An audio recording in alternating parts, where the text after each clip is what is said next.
মানে ইন্টেরিয়রের যা আছে এটা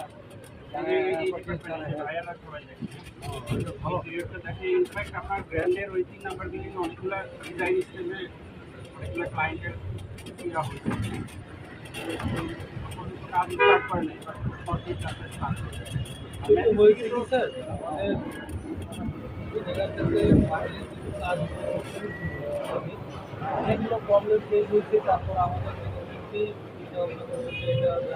যাতে করে আমরাই করতে পারি একটা ভালো আউটপুট দিতে পারি হ্যাঁ ওই চিন্তা ভাবনা থেকেই আমাদের এটা খুব ভালো কারণ এই বিল্ডিংয়ের গাড়ি না পর্যন্ত আমরা ইলেকট্রিক বা আদার ইলেকট্রিক প্রবলেম করতে আপনি ইলেকট্রিক পাওয়ার জন্য একটা পয়েন্ট প্রয়োজন হয় হ্যাঁ